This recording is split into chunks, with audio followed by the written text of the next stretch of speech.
All right. Hello, everyone. Good to be back. Thanks again to Craig. Craig is just packing up over here. So thank you for sticking around again. I am Jason Levine, Beetlejace. And today we are featuring the Adobe Creative Residents here on the Adobe channel on Twitch. And you just saw some amazing stuff from Craig Winslow. I think what's also super cool about having everyone in here is that just in sort of the typical fashion of these takeovers, you're getting to see them do timely stuff. These images were shot this morning as Craig was kind of wandering around and really getting to see the work in progress. And that, I can't tell you how much that even just inspires me. More and more I keep talking about. I may have to take like a college course just on typography to get over my anxiety, because every time I see something like this, it makes me want to learn more, do more, understand more. And I think that's one of the overall sort of themes, the mantra, if you will, of the creative residency, is to inspire others. And from sitting next to Craig for 90 minutes, like, now, I want to do this now. I don't even own a projector. That's not entirely true. I do. But I want to do this now. And I think, I can't get enough. So again, thanks so much to Craig. Again, we'll have Sarah coming up in about 2 hours. But for the next 2 hours, friends on Twitch, you get me. And we're going to be talking about, this is a special edition Audio 101. I mentioned yesterday that we're doing a little test stream that maybe I would do it based on plugins. Some of my favorite third-party audio plugins, VST plugins specifically, in Audition, Premiere Pro. Frankly, they're VST plugins, so these can be used in any DAW, in anything that supports VST, that can be a VST host. So you can use any of these outside of these applications if you so desire. But these are just some of my personal favorite ones that I think are very useful in professional production that I go to all the time. And you've seen me kind of showcase a lot of these in passing on the regular Audio 101 streams. Thanks, Jason. Yeah, thanks so much, Craig. All right, bye. Let's say goodbye to Craig. Craig is leaving the building. Craig has left the building. All right. Oh, Spotify just stopped too. I didn't mean for that to happen. Okay. All right. So here, I'm just going to transition over. I'm going to launch Audition for you here. All right. Did everybody enjoy that? How many will be Beatles inspired? Yeah, well, it could be a lot, because there's definitely a lot of that. A lot of that in here for sure. So I will be showcasing much wave. That's right, lots of waves, because I just happen to love waves. That's just primarily what a lot of my plugins are. But I've got some waves, and I've got some specific Focusrite plugins as well.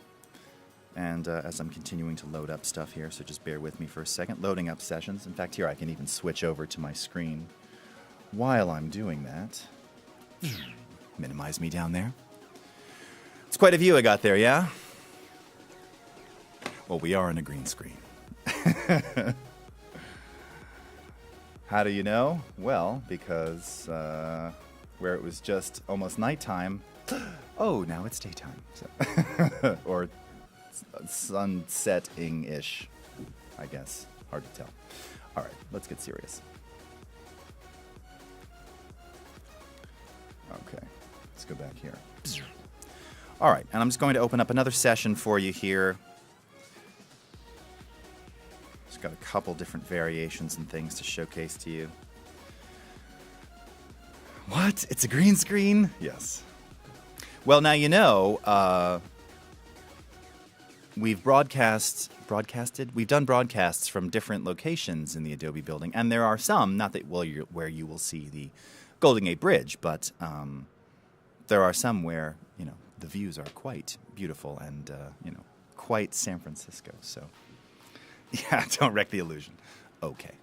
So, in any case, we're loading up some sessions here. Let's go ahead and dive in. All right. Now, of course, I will kill the background music because it's kind of hard. I am an illusion and Xtru. You are absolutely correct. So, again, this is really just to showcase to you some of my favorite plugins and some of my favorite go-tos that I use all the time for drums, for all kinds of things. and I think this will be very useful to you, and again, let you test out different plugins and different things that you can use to augment the stuff that you create if you're mixing any kind of music or working with music and sound effects and other things, right? Blackbrush Jones, do I use Logic Pro X at all? No. So all of the audio that I create, sorry, I'd have to move my glasses down. All the audio that I create is done in Adobe Audition. So I do that largely in part because I'm drinking our own Kool-Aid, of course. But I generally try and keep it all in the Adobe workflow. The only thing that, and it's augmenting, it's still all going into Audition, but I use a lot of VSTIs, so virtual synths, which I play through Native Instruments Contact, and that I play through a separate system running Native Instruments, but everything is recorded as audio, no MIDI, directly into Audition. So I like Logic Pro. It's got great VSTIs, and I wish we still had them because then I wouldn't have to go to a second app to do that. But and in fact, a lot of the Logic, like Reverbs and things, we have actually some old Steinberg plugins that are native to Premiere Pro these days, which many of you may not have known. Okay, so let me just go ahead and we'll silence or pause Spotify for the moment. So sorry, we're going to have to lose some of that background music. All right, so we're going to start here. Let's go up to my effects menu. Now, one thing I just want to point out, there's lots of free VST, VST3 plugins out there. So the ones I'm going to show you today, these are purchase ones. I don't have any particular collection of free ones that I could show you. Like a lot of things, some of the free ones are pretty good. Some of them, they all vary. The key in finding a plugin, or the reason you want to use a plugin, and the reason why I'm even doing this at all, is just because, like with a lot of things, and anyone who works in After Effects, who works in Photoshop, plugins, Lightroom, plugins are very useful, right? For no other reason than to give whether it's a visual in Premiere or, a sound in Audition or in Logic or wherever, to just give it a different color, a different flavor, slightly different style, a different approach. Hey, Echo Sith, what's up? And just allow you to create something a little bit differently. And I always talk about, yes, we have all these things natively, but again, it's just one more tool that you have in your arsenal of tools, right? So one of the first places to go if you are installing those plugins is the Audio Plugin Manager here. Okay, so we have this same panel in Premiere Pro as well, and this is where you're going to be able to scan for any new plugins, see all the ones that you have installed. Now, many of you running in Mac OS, if you've never, I didn't mean to close that. If you've never launched this panel before, you might already have a series of like AU or VST plugins that you didn't even know you had that actually ship with the Mac OS. And if you look down here, you can actually see these. You've got like a dynamics processor, a delay, there's distortion, a graphic EQ, limiter. I think there might even be a pitch corrector or something, if I'm maybe not. There's a whole bunch of these Apple ones. I don't use these. Oh yeah, there it is, Apple Pitch right there. I don't use those too often, but my point is you may already have some that you could try that you may have never tried before. And if you didn't go into this panel, the Audio Plugin Manager, you just may never have seen them. So you'll find this also in Premiere under Preferences, Audio. Same panel to look exactly the same. So you can scan for your plugins, and then you can enable or disable whichever ones you want. You can actually see that I've got a couple here. I've had this demo of Auto-Tune. I was showing it on a stream a couple months back. So that's still in here, not enabled. I've got some isotope ones that I was trying out. NUGEN, RED, etc., and then again a lot of the Waves ones that we'll be talking about today. So this is where you can actually enable and also organize the plugins that you have, and you can choose which ones are active and which ones are inactive. So this is just a good panel to know about when you're working with third-party plugins. Once you have those rocking, you'll see under the effects menu that you have options here for VST, VST3, and in the case of Mac users, AU. So I'm going to focus on the VST3 and AU plugins here. And let's see this. So this first sound that I've got up here, so many plugins, is, and by the way, Limoleo, so, when DJ Cutman was here last week, we were talking about plugins, and he opened up Audition at one point, and you saw, I thought, I don't have like that many. I have a few, but it's not like so many. I had like plugin envy because he had so many plugins and so many that I've wanted for a long time. So it's one of those things you can never have too many. You know, you're always looking for new sonic inspiration. Okay, so for instance, this is the beat that I actually played for my new single entitled "Retouch Me." Available on Spotify, Apple Music, iTunes, Amazon, YouTube Play, Google Play, and everywhere else. All right. Now, a typical thing that I will often start with, hey, Neil, J99, what's up, man? First thing that I'll usually start with is compression. You've heard me talk about this a lot. I have an Audio 101, episode 7 or 8, I think it's episode 8, dedicated to how to set a compressor properly. Compression is probably the one effect that is used in everything that I do, whether it's just voiceover or music or audio for video, anything, whether it's dialogue, instruments, ambient sound. Compression is used everywhere, all the time, virtually for everything, particularly for final delivery. So having a good compressor is very important, and it's essential to your sound. You know, if focusing on sound and sound mixing is something that you're trying to get into or interested in, try and develop a sound. And part of that is by using different variations of different types of effects, right? So while we have, as I've described before, and we can go to our effects rack here. So when you're working in the effects rack, in the waveform view. Now, I could also apply these in the multi-track view here. I'm just focusing on the waveform view simply so that we can kind of keep this confined. These are all non-destructive, right? So we're applying them non-destructively. Once we apply them, if we want to keep them on the file here in our waveform view, then we save it, right? And then that becomes destructive. If you want to keep all your effects non-destructive all the time until the final, mix down render, do all of that work in the multi-track, okay? But we already know that. I'm just showcasing them here right now. So under our effects rack here, if I twirl down the very first flyout, if I go to amplitude and compression, you'll see that we have, as I've shown a couple times on the channel here, about 6 different compressor limiters that you can access, right? A bunch of different native ones. One that I will often call out is the tube modeled compressor. This is a really good go-to for a lot of basic applications, largely because it's got a good series of presets. And as you've heard me say, and if you've listened to any of the previous, in fact, last week, the takeover that we had with Aaron Nace, he was talking a lot about, using presets and sort of deviating from the preset, but as a good way to sort of understand how a process works. DJ Cutman was talking about this too, and audio engineers like myself say this a lot. Presets are great because it's a good way to sort of, you start with the preset sort of overdone so that you can really get an idea of what it is doing and then slowly back it off. And where that back off happens depends on the kind of effect that you're using. In terms of compression, the setting that you're generally going to manually change or manually adjust is threshold. And you've heard me say that ad infinitum with regard to applying compression to things. So this is our tube model compressor. This is a native one. We actually licensed this from Isotope.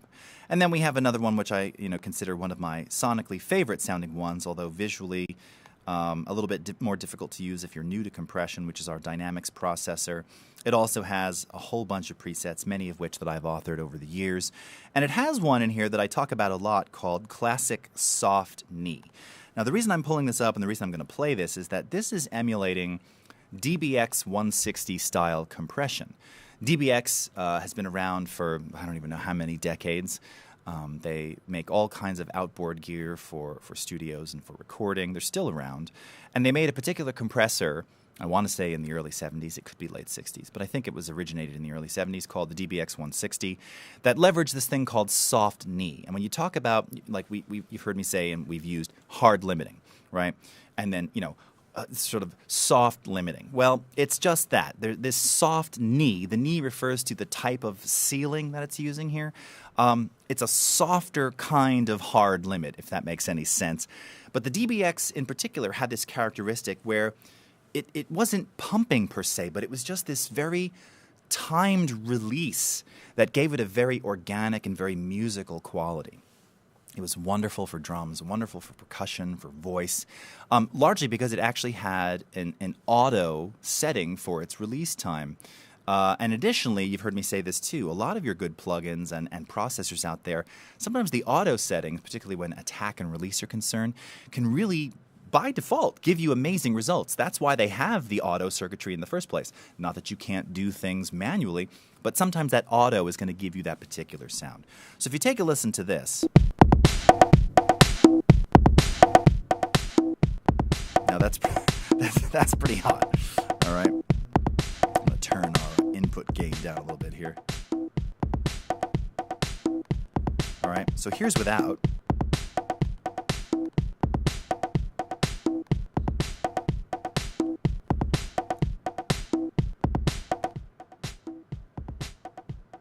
And here's with.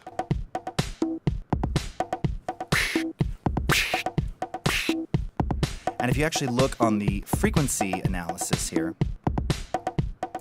you can really get a good idea of really how that kick is so.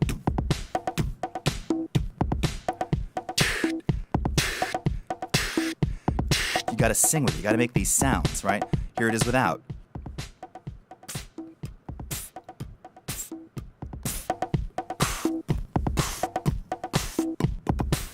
Right? You can feel it, right? You can really feel it. That's what you want with good compression. Now, I would have adjusted the output here, obviously, so that it wasn't clipping. But this is sort of modeling what a DBX does. And this can be used for a lot of great things, particularly for like drums, backbeat, rhythm. Okay, well, we're going to start with compression. And I'm going to show you a couple compressors. My favorite, though, to use for these kinds of things is, in fact, the DBX 160, which is available through Waves. Okay, waves.com. They make emulations of all different types of classic compressors, EQs, reverbs, synthesis.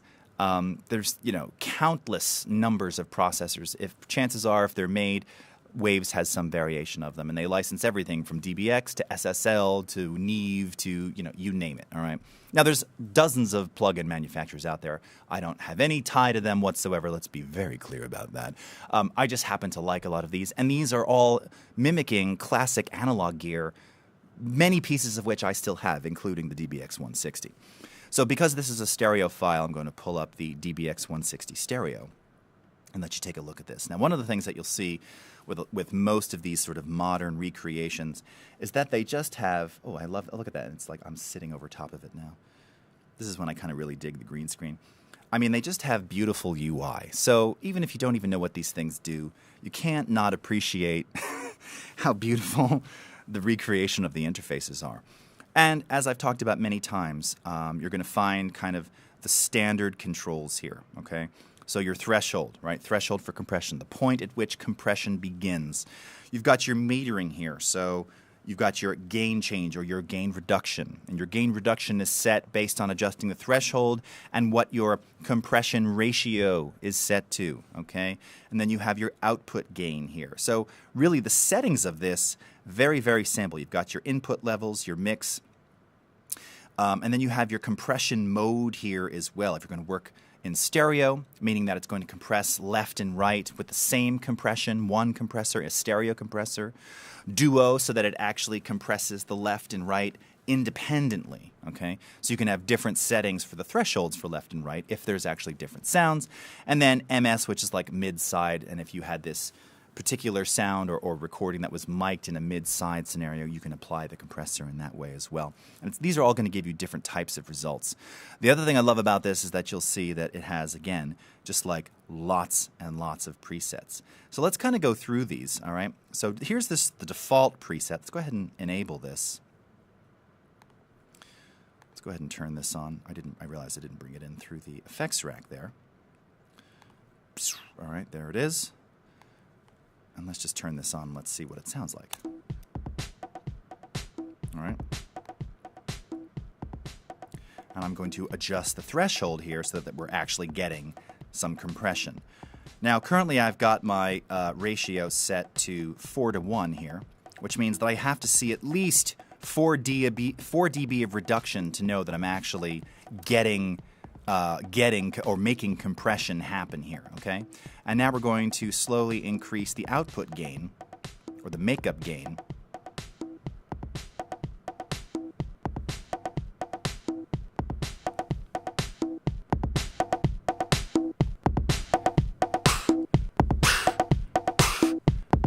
All right? Before, after. You can smell the wood, right? And this sounds a lot like the preset emulation that I created in Dynamics Processor, which if you have Audition right now, you can access it, right? So this very same kind of sound you can actually achieve in our Dynamics Processor. Now where this really starts to get cool and different is, again, you can see if we go to some of these presets. Let's see, we've got this one here called Punch Factory. All right, so it's a little bit louder, just a little bit tighter. By the way, if I were to change this to Duo, right, now you can see I can affect the thresholds of the left and right differently, okay? So it's actually applying different compression to the left and right, or again, mid-side, which this wasn't recorded in, so we wouldn't worry about that here, okay? Percussion. And again, readjust our threshold. This is using about a 3-to-1 ratio. What if we wanted to actually do some limiting on this? Let's go to like 14-to-1, okay? Now we gotta set this threshold accordingly. We're not compressing enough there, so let's back this off. So that we're really limiting this. All right, let's crank this up. Before, after.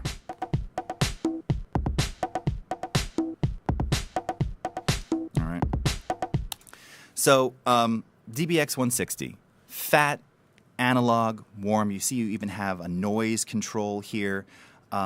This is one of my favorites. This is a classic. This can sound great on bass. In fact, here, let's pull up some bass on this. This is a wonderful, absolutely wonderful for bass guitar.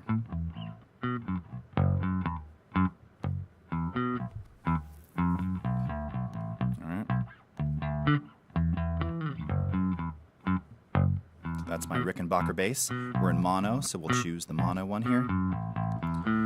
Let's see, bass enhancer. All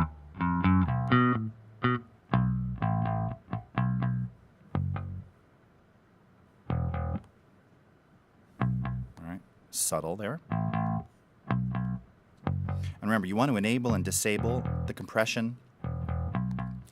And the output level should be approximately the same when it's in or out to know that you've compressed properly.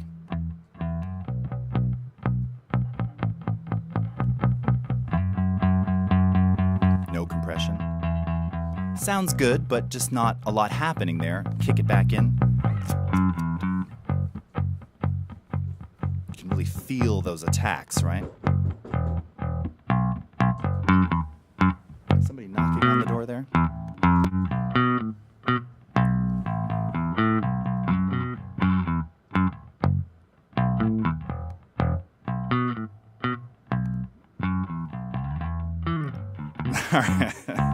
All right, hold on. Someone's banging on the door here. Let me get the door. This is live, and it's just me in here, so let this play. I'll be right back. I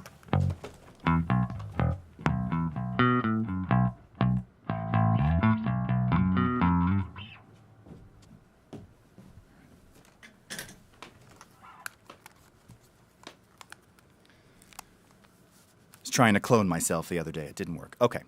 So again, you know, you're listening to this, and if you don't, you might be saying, well, it all kind of sounds like it's a little thicker, it's a little louder. Yes, it is just compression. But again, as compressors go, this one musically, very, very good. And this is going to give you really beautiful results. Now, what it also is very good for is when you're sort of applying this to final mixes, pre-mastered final mixes. So let me go ahead just real briefly here, and I'm going to open up a couple mixes for you, and I'll go back into Audition, and you'll see what I'm talking about here. So let's grab here. I'll grab my actual mix right here. Okay. So, and we can just start with a little section. Let's go back to the screen. Okay, so, all right, so we're just going to highlight a section here. All right, let's just highlight that to about the end there, or just around there. just so you can kind of hear what this is going to sound like. All right, and we'll stick that same DBX on there, and you'll kind of get the idea of how you can really thicken up a mix. All right, we'll go into our effects rack. Hey, Legacy. Nice to see you. All right. Was it the cops? No, no, no. There's no sound output here, so it's funny. When people are often sitting in the, hey, Voodoo Val, when people are sitting in the studio, you know, and even when I'm, like, playing, recording stuff here, they hear me banging on the keys, but no one can hear what we're hearing, so it can get weird. All right, so let's go back into waves here, go into stereo. All right, now again, in here you're going to see a couple of presets for things like master bus compression. So this is meant to be used, you know, for finishing. And this is really where you can get some very fat, classic sounds out of this. So take a listen here. Girls, boys, listen, got a story I'm a share. Getting older isn't pretty, and you know life isn't fair. But the images this should be in stereo. Girls in magazines won't do wonders for your image. Only those self-esteem.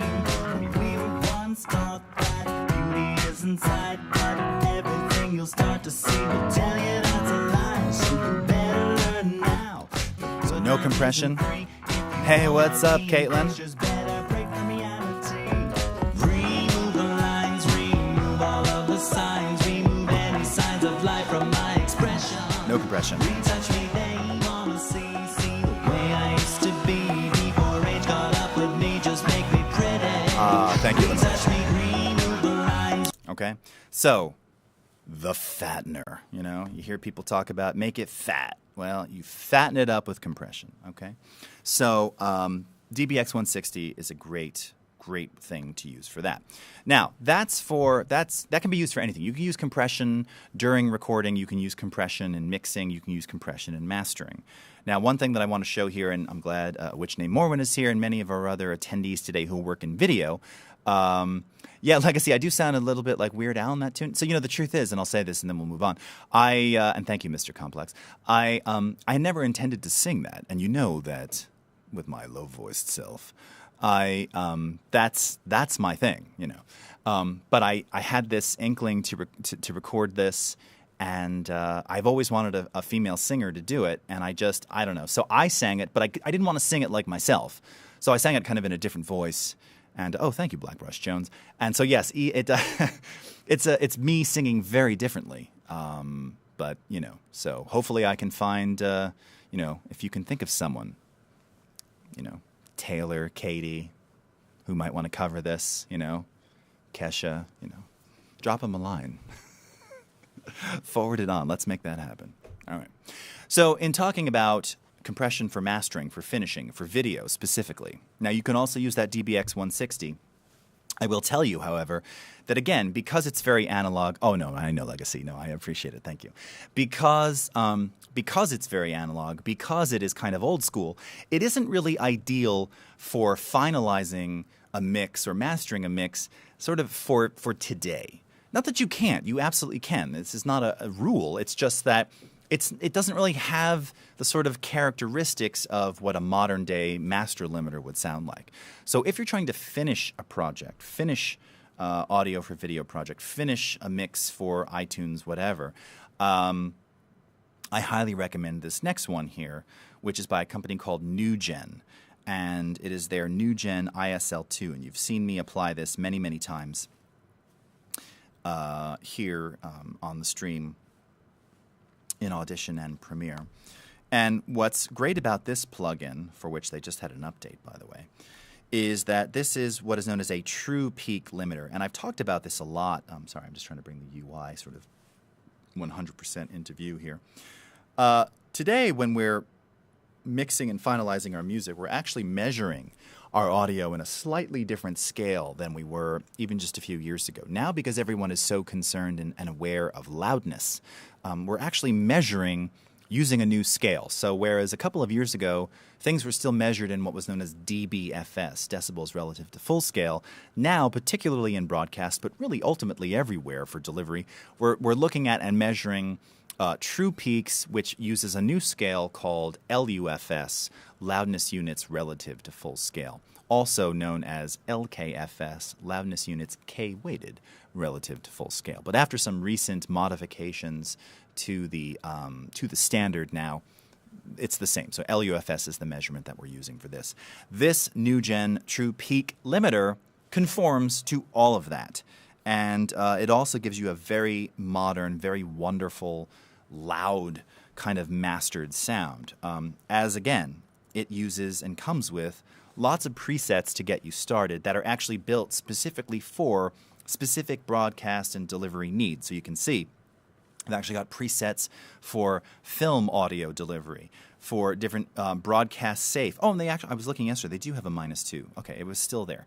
DVD safe, DVD hot, max peak, complex signal, CD, gentle mastering, mastering very loud. And then AF clip. It's funny, it actually used to say iTunes in here, mastered for iTunes. I guess maybe they weren't allowed to actually say that in there. But that's what these presets are related to. These are these sort of mastered for iTunes presets. These last two being sort of the common ones that you'll hear with a lot of the releases out there. So here, let me go ahead and we choose like this one here. And what you can see is it's a very simple, again, this is a master limiter, right? A true peak ceiling limiter. So you can adjust input gain, i.e. boost. You can then set the true peak limit, right? And you can see here, this is decibels relative to true peak, okay? Not dBFS, dBTP. Incidentally, this is also a measurement that we will give you in advance, pre- and post-mastering, inside of the amplitude statistics panel. I talk about this a lot. This is one of those things that I absolutely love about Audition. This is why I continually use this for everything and for all of my delivery, because you have so many ways to measure loudness, and this panel does not skimp where that is concerned. And you can see here all of the various levels and averages, including the fact that it appears on this track that I actually have peak amplitude above 0, which I didn't even realize. And you can also see here the true peak amplitude, okay? Clipped samples, 2, we can fix that, measured bit depth, dynamic range, and then based on the ITU RBS 1770-3, because I'm here in the US, this would be our measurement in loudness units relative to full scale. Now, -18 on record or -18 for like iTunes or Spotify, that's way low, okay? Curiously, though, for broadcast applications, this is too hot, right? So here in the US, we conform to a -24 LUFS, okay? But the point is, you have this available to you, and I run this on every audio file that I work on. Yes, adaptive limiter. So if we go ahead and click play on this again, all right, this will kind of give you an idea. And for instance, we might set the ceiling, all right, -0.7 right there. And we can give it even more. So here, I'm gonna bring this down a little bit here. Let's give this about 10.2, 10.4 dB. All right, with our true peak at -0.7. Okay, now because I chose this AF clip mastering V loud here, it's got the look ahead automatically set to 2 milliseconds. That's part of the preset. But notice it has an auto release. Okay, the auto circuitry. This is a digital plugin. But the auto function here is very good and designed to be used specifically. Not that you can't set your own release time, but the auto function is very good. And you can see it's got this channel link setting, which again is also user definable. So if we were to start here, let's go to another verse here. I'll just skip ahead. So this is pre-mastered. Oh, wait a minute. Sorry. You know what? What am I doing? I've got the DBX on here. I'm applying these things in different places. All right, let's go ahead and grab this again. Sorry about that. Okay. And we'll choose CD Mastering Loud 10.4. It's got all my settings saved. Awesome. Okay. Start without it. Would you just like to rewind your life sometimes? Hello, Saro Mokto. Okay, so here's pre-limiter. Post-limiter. A challenge. I need to work some magic to remove all of the damage. Start with my eyes, work your way down to my thighs. That area is scary, it must be minimized. OMG, is that how I used to be? See, it's really wanna see another touch photo with me. I wanna be in pictures and I want the world to see. Do Master limiter, master limiter. Retouch and breathe the line. All right, fat as, right? Fat as. So it is awesome. I love this plugin. Can't say enough great things about it. Let's go ahead and apply that. And then you'll actually see visually what happens to the waveform when you apply those things. Right? It just becomes a solid brick of audio. And now, if we run our amplitude stats on this, what you'll see here is that preset by default had a peak amplitude of approximately minus 0.75.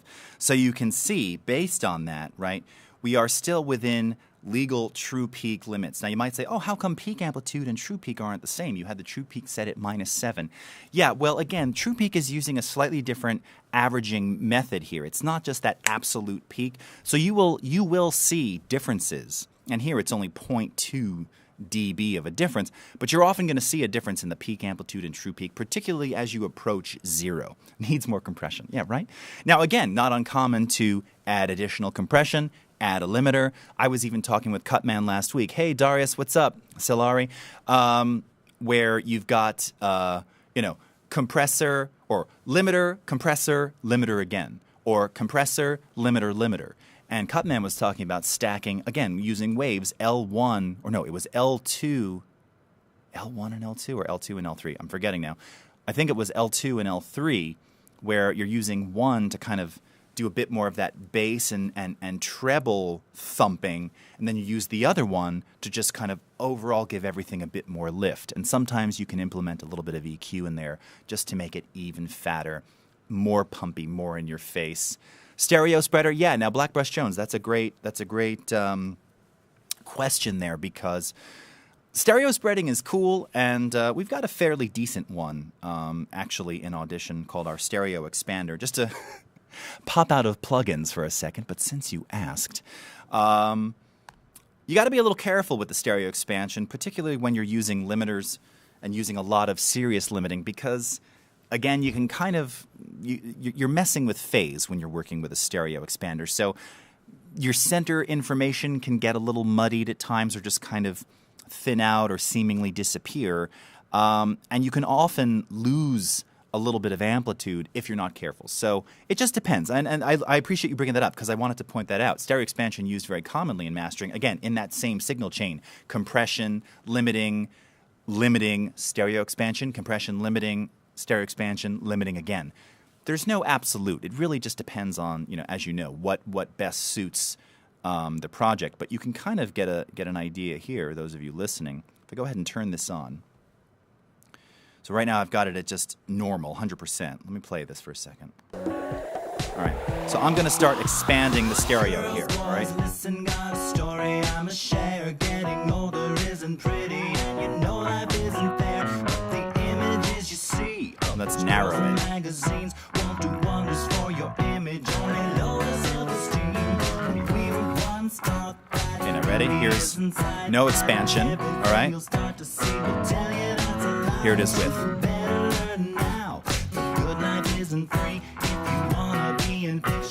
Okay, and you can hear how, now in this particular track, what's also interesting, yes, limiter makes it louder. Yes, Morwen. Yes. Now, compression can make it louder too. It's sort of funny when you think about it, right? Compress and limit, by nature of the words themselves, you're sort of squeezing things down. But yes, you use a digital ceiling, brick wall, or hard limiter ultimately to amplify everything, right? So you're using a limiter circuit to squash everything, but it's that same limiter amplification to bring everything back up.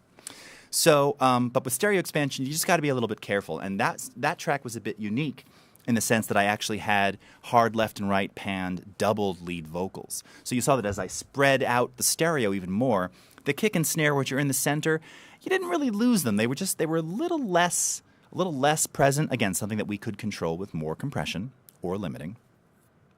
And exactly, Lolly all said it. They're all compressor limiters are amplifier limiters as well. There's always that amplification circuit.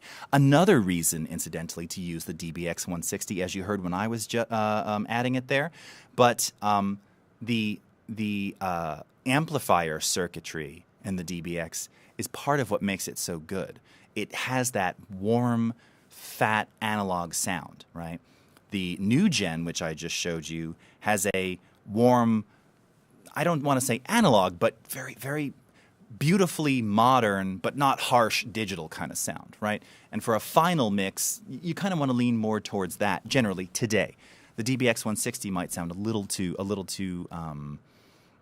classic, you know. But again, it's really entirely up to you. And by the way, you know, I still mix things classically anyway. I don't squeeze things as loud as possible. Generally, not even my own songs, just because I don't particularly like mixing that way. Not that you can't, not that you shouldn't, not that it isn't awesome. You know, lots of different ways to do things there. So, all right, very cool. Okay, so let's undo all of this. So that's NUGEN and DBX 160 on some master effects there. Okay. All right, so that's a little bit of compression limiting. And again, the DBX can be used for both compression and limiting. Your NUGEN is really a final mastering limiter, broadcast-based limiter, meant for sort of broadcast delivery and loudness. Also includes a lot of the presets for specific broadcast destinations, which is very, very useful and very helpful. All right, I'm going to change my session here, and let's go into a little bit of reverb. Oh, and here, just one more little example of that. You've already heard this. I was playing this yesterday, but for those tuning in today, let me see if I've got my drums soloed here. Okay, so here's some drums. Yes, you want it to be as transparent as possible. Exactly. And that's really one of the brilliant things about the DBX 160 and the NUGEN, depending upon how aggressively you're using it. Let's kick this in. This is DBX 160 on this drum track.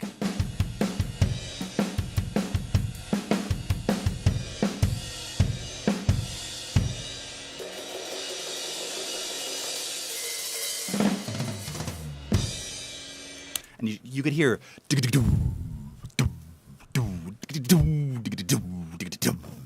right? You get this really nice boom. Now, this compressor was not used on Beatle recordings. They were already kind of done by the time we got there.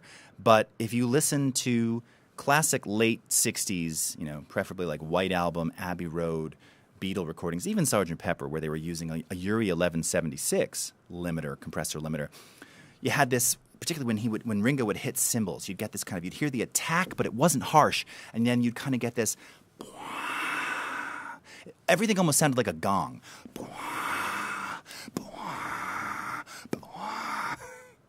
Yes, I actually do this. That's one of the brilliant things about that DBX 160. Now, someone might say, "Oh, but that's just pumping." Yes, but it's musical pumping. And it kind of takes the edge off, but keeps it in your face, you know? And again, all compressors will give you a different kind of characteristic sound. And you can really hear that sort of release, again, that auto release on the drums here. And by the way, the reverb that you're hearing, that's natural room reverb. You can actually see I've got the DBX 160 enabled. I don't have the reverb on here. So that's because this was distance mic'd, and the compressor, which is also limiting a little bit, is bringing up the ambience of the room, right? Distance miking. So it gives it this amazingly huge sound. Okay. All right, so let's talk a little bit about reverbs, shall we? All right. So here, and actually for this, I will go into... Let's grab the piano track here. Let's undo this.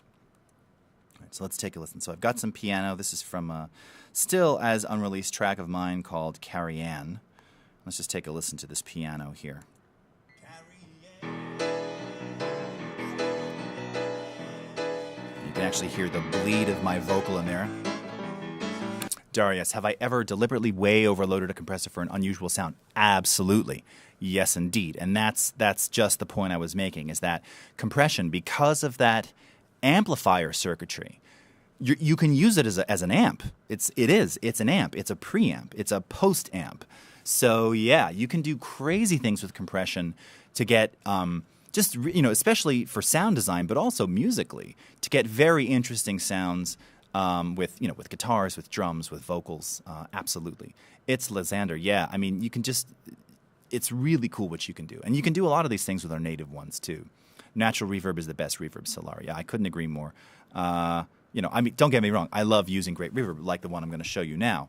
But if you've got a room that has it, for that recording, it was just distance mic'd, and I had approximately 2.5 meter high ceilings. So, and using this distance miking, it just captured the room really nicely.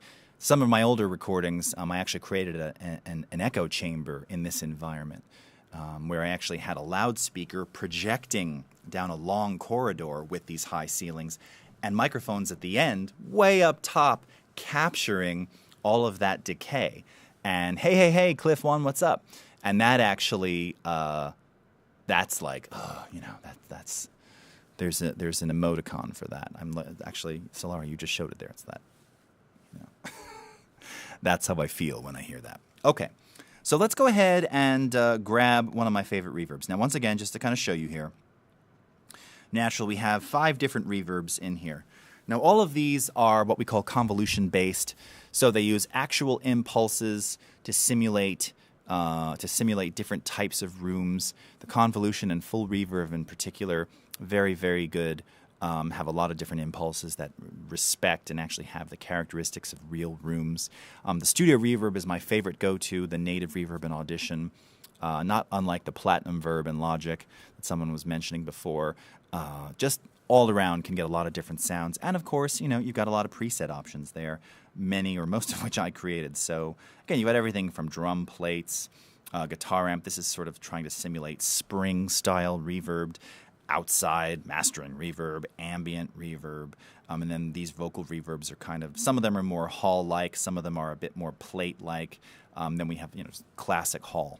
So this is a good go-to. But if you really are looking for a specific sound, one of my favorites, and this is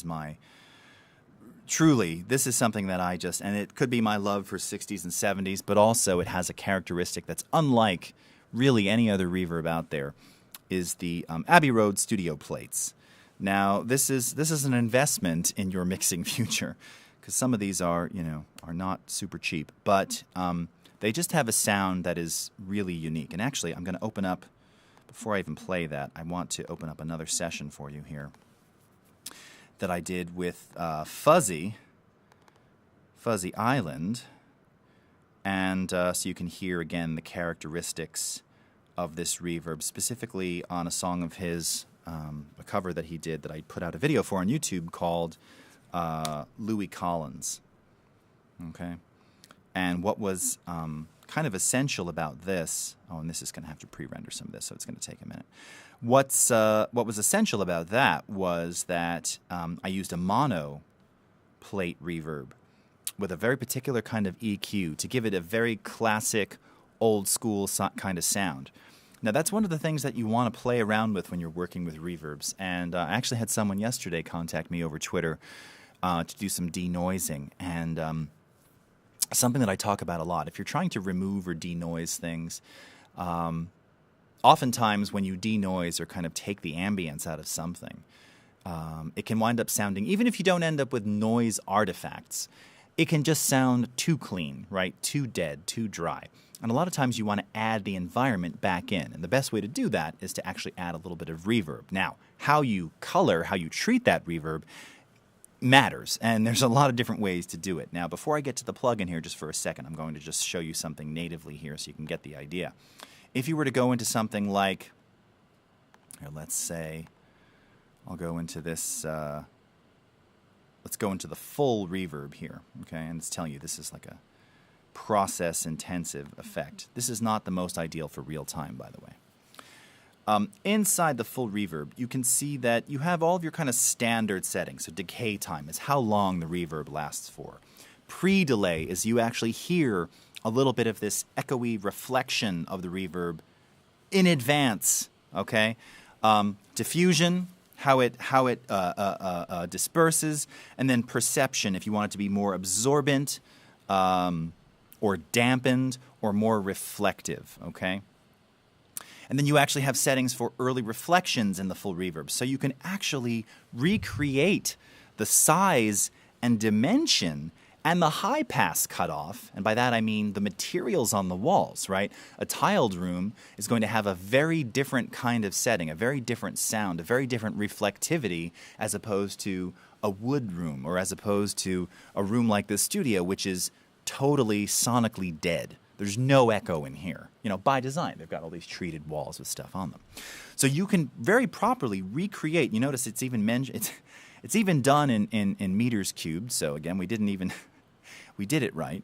And you can recreate an actual room dimension, and then you can even see here, we've got a checkbox to set the reverb based on room size. And it'll kind of just recreate it, all right? Well, that's cool. Well, the other way that you do that, obviously, is through EQ, but one of the characteristics of the Abbey Road Studio Reverb is that that's just inherent in the different types of plates. So I'm going here, let me just go up and I want to show you Louis Collins here. So hold on, this is Sunny. I think it's the 4th track. Here it is, yeah, LC, all right.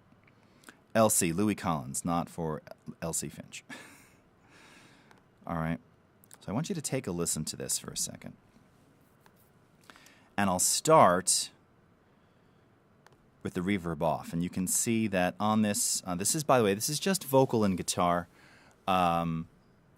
using the Abbey Road plate reverb. Now, I'll talk about some of the settings here, and you'll get to see this kind of in real time, which is also just beautiful because the UI is beautiful. There are 4 different plates here, A, B, C, and D. D is actually a full tube chained plate. A, B, and C are solid state, but they all have different color, different characteristics, different EQ by definition. And for this particular song, this is a track from 1928. I should say the original track was written in 1928. So when he went to perform this, if I just put kind of a modern reverb on it, it didn't really sound quite as authentic. So I wanted to use a more mono-styled reverb, something that had a very mid-rangey EQ, something that also had a bit more of the characteristic of something you would have heard on an older recording, without adding crackle, without adding any drastic EQ, just to put that voice in an environment that you don't typically hear. So take a quick listen to the voice and guitar soloed here without any reverb, and then we'll kick the reverb in, and I think you'll get a pretty good idea of what this sounds like. Let me just make sure and wind back that we're at the beginning of this. No counting? No, do counting so I can show. 1, 2, 3, 4. Okay. And here I'm going to turn on a little bit of NUGEN on the output just to amplify this a little bit more for the stream, okay?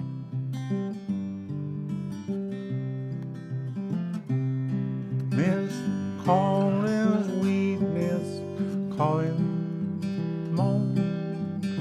Hey, Magenta X. Son Louis leaving home. Yes, you can use a mono reverb on a stereo track. Now, this happens to be, the track itself is actually mono, so I'm using mono on mono. But you can use mono on a stereo track if you so desire.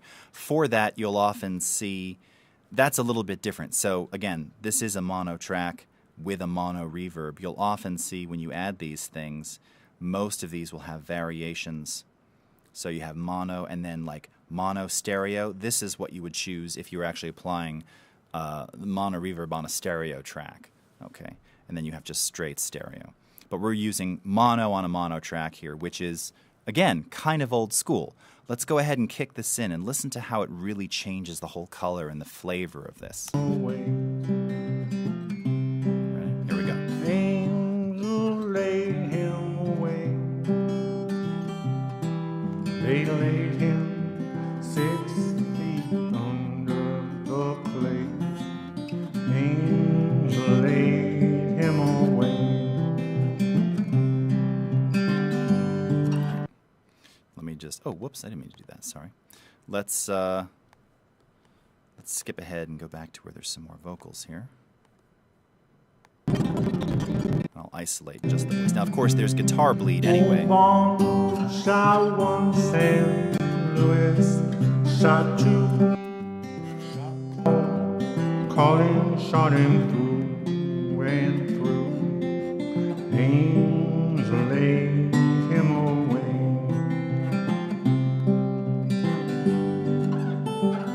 You can even hear the guitar bleed in there, all right? Very classic, right? Absolutely. Mono reverb on a mono track.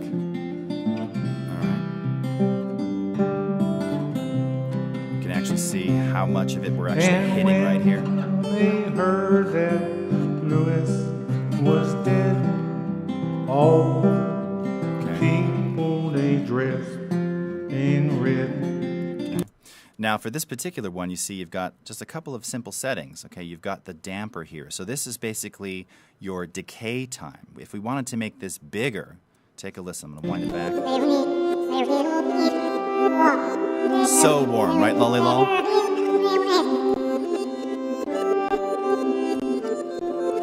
Oh, wait a minute.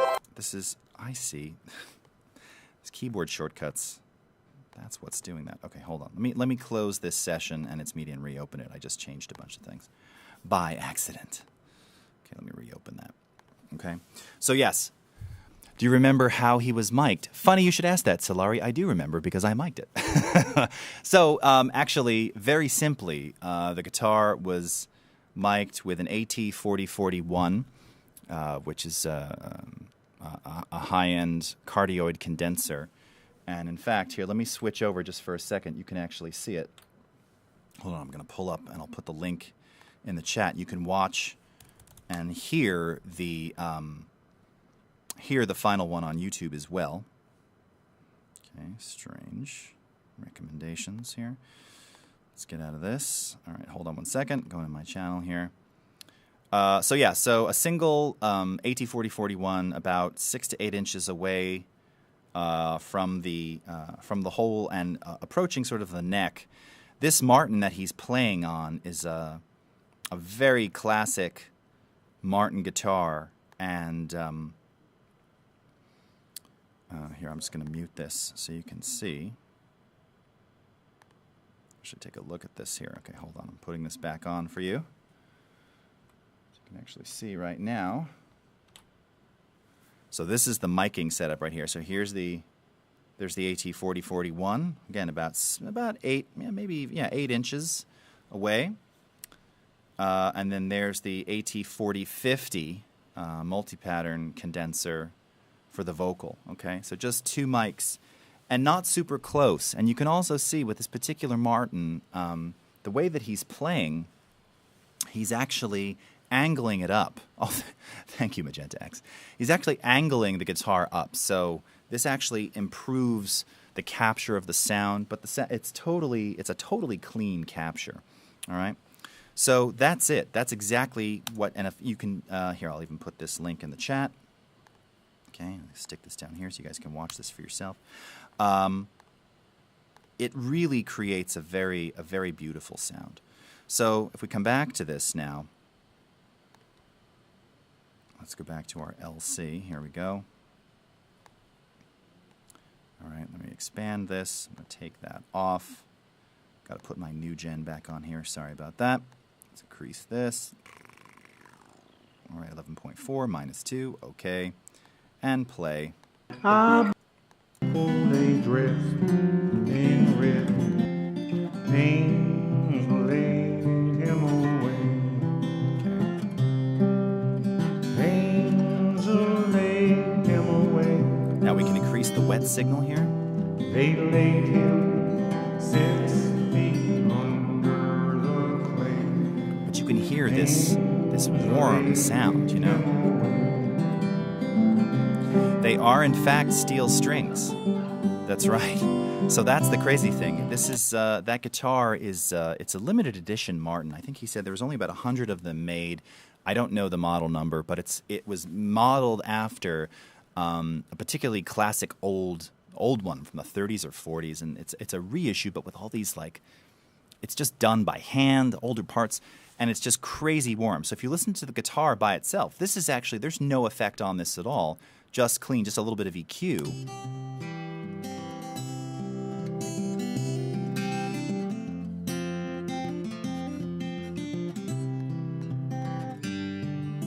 And now you bring the vocal back in.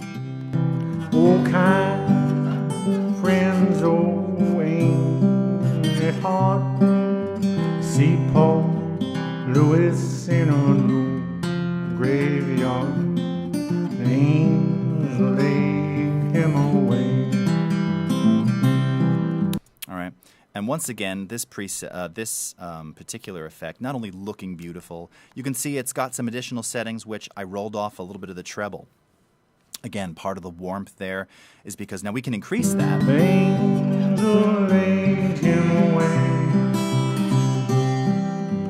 Laid him 6 feet under the clay. Angel laid him away. All right. You've also got a bass cut. So you can see I'm cutting all of the bass. I'm basically rolling off all of the low-end frequencies so that it's really focusing more on that mid-range here. And the nature of an amplified or electrified plate, if you're taking a look here, this is actually what a plate reverb looks like. It's a huge metal plate that's contained in a huge, I say box, but that's not it. It's this, it's encased, electrified, amplified. You can actually see the tube representation here, and the rippling that you're seeing is representing the wave passing through and how it would vibrate this plate, and the damper is again just that. By default, as you're sending this electrified signal to the plate, it's vibrating and imagine a piece of metal, right? Well, you're using a damper to control how much of that goes through. So by default, you've got sort of the damper full on, and then you could gradually adjust it to give you more decay time. And each plate had a slightly different sound, a slightly different characteristic, and really, really unique. So the Abbey Road Studio plates, these are wonderfully essential. Another reason, too, you can see just lots of presets. So everything from vocal, synth, strings, snare, percussion. And by the way, for vocals too, and I talk about this a lot. Now, like I said, you can do this with native ones. I just happen to really love this, and that's why I'm pointing it out. But even for like sort of broadcast applications, right? If you just want a little smooth sound in the background. Here, let me see if I can just find a quick voiceover. I think I've got some. Do I have some here? I'm going to see. I'm not sure if I do. Actually, you know what? I think I can do this. Let's see what this is. I don't know what this track is that I just opened here. Let me see. Okay, this is a new theme for Creativity 360 in the key of G. Oh, okay. All right, that isn't brilliant at all. Here, hold on. Let me see if I can find something else, because I just want to point out to you, just in terms of adding these to something like just a voiceover, can be really dramatic and really dynamic, and they have great presets for that, particularly for video. Now, we've got a couple of really nice ambience presets that I made in our Studio Reverb, which is a native reverb effect. But there's lots of them. So here, let's see. Okay, I'm downloading some. I have some stuff in Dropbox that I made. Let me see if this is. Join us live on twitch.tv/Adobe. Okay, these already have stuff processed on them. Okay, sorry, I wasn't. I didn't have a file that I really wanted to put up there. If I can find one before we're done, I'll pull it up. You'll just have to believe me in the meantime. But you get the idea. And actually, the bottom line is that whether you use native or third-party reverb, again, if you're mixing something for video, for any kind of audio purpose, you want to use different reverbs. You want to use different processors. You want to use different effects. It's going to make your audio sound different from everybody else's in a good way. if you use the same reverb, the same compressor, the same EQ on everything, well, everything's going to kind of sound the same, and it's actually going to be harder to try and create different sounds, or even have your project sound different. Things. Not to say that you can't have also sort of a templated way of doing stuff. When I do my voiceover, you've seen me show it before here. Where are my favorites? Where are my favorites at? Where are they? Where are my favorites? Here. All right. So in the favorites here, like I've got EQ, comp, normalize. So this preset here. This is a script that I made actually on stream. I apply the same EQ, the same compression, the same normalization when I do a voiceover, because it's always recorded on the same mic with the same positioning. It's always me. I know what works. I don't have to reset my thresholds because I always know I speak on my mic the same way. And that's how, I run the same thing. So there's nothing wrong with that. The difference is that, again, in the context of like a larger video edit or a music video or anything that has sound, particularly with sound design, the more variations of different tools that you're using, it's just going to make the experience of listening that much better, okay? And that much more unique, too. Okay. So let's take this opportunity to actually look at some equalizers, okay? Now, once again, we've got some really wonderful equalization natively in Audition. I talk about that a lot. But there are also great third-party EQs and other things that you can use that will, again, just give you a slightly different sound, a slightly more unique kind of sound, or, a particularly kind of focused, equalized kind of sound, okay? So what I'm going to do here is let me just briefly, I'm going to pull up these acoustic guitars, okay? Let me play these for you for a second here. Oh, hold on, let me I'm going to turn off the reverbs here.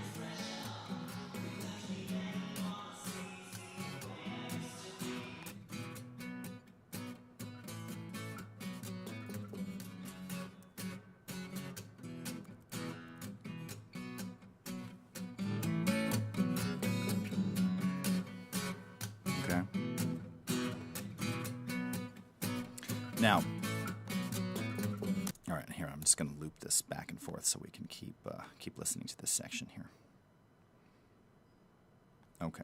So these are acoustic guitars that I recorded for this song, Retouch Me. And on these acoustic guitars, I wanted to give them a particularly kind of bright, punchy sound. I don't play acoustic guitar like most people. I approach it a little bit differently, more as a percussive rhythmic instrument. I'm not a big strummer. I like Joe Strummer, but I'm not. Oh, you can't see my screen. Thank you. See, I don't have anyone else here to tell me that. I'm not a big strummer, so I like having that kind of percussive edge when I add acoustic guitar, and I almost never use it. But in this song, I felt like it needed it. And without any kind of effects, and I've only got some EQ compression and a little bit of delay on here, which is very standard. If you just listen to these by themselves, sounds nice, sounds clean.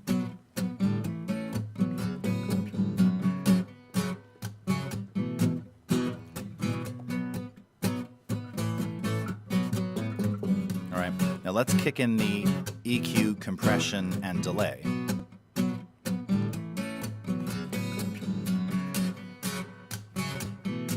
Hey, Legacy. Am I there alone? Yes.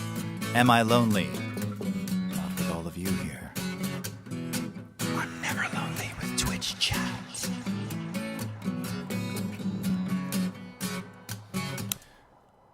So, could you see how it got a little bit brighter, a little bit wider? It kind of just fit in the mix. And when you think about the other things that are going to be sort of running alongside of this, you've got bass, you've got drums, you've got vocals, you've got all these other things. You've got to carve out space. Now, as I always and have said for the last hour, we have on every track a native 5-band, fully parametric EQ with high and low shelving, including the ultra-quiet 96 dB range here. This is a very good, I was talking about this with Cutman last week.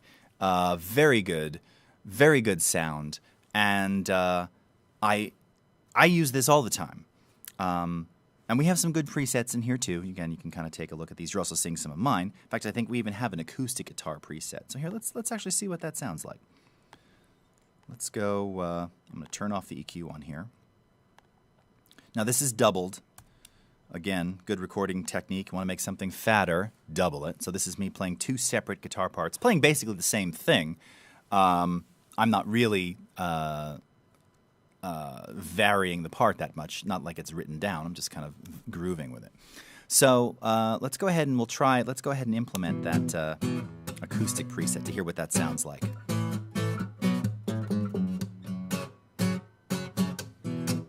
Mute for a second.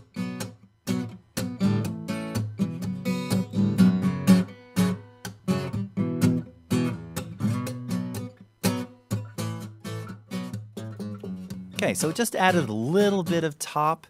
You can actually see exactly what's happening here. So it was cutting out 6 dB below 40 here. This is a low shelving filter. Well, there's nothing below 40 anyway, so that's not actually affecting the sound at all. In fact, on the microphone that I was using, I had an LFE roll-off, so an 80 hertz roll-off on the. This was captured with an AT4030. So none of that subsonic info was captured there anyway. What is important is that it is pulling out around 3 dB at 200. 200 is kind of our muddiness. Pulling out 2 dB at 2K. Excuse me. Which again, 2K, a lot of vocals in 2K. So if you're amplifying guitar there, which sometimes you want to, but it can crowd the space. So what I really wanted to do was bring out, again, more of that string noise, more of that attack, and maybe a little bit around the sort of the low mids to give it a bit more of a punch. So here, the default, it has 2 dB boost at 5K and 2 dB boost with a high shelving filter at 15K. So that's okay, it's not as dramatic. Now, I could, of course, make this more dramatic, right? So always a good idea to bring it way up and kind of find the sweet spot. So for this guitar, it's actually right. It's like 7K. All right, that's what we want to be focusing on there. Now I'm getting a little bit of boxiness in there, so I'll change the Q value here, and we'll see. Yeah, right around 800. So there's before.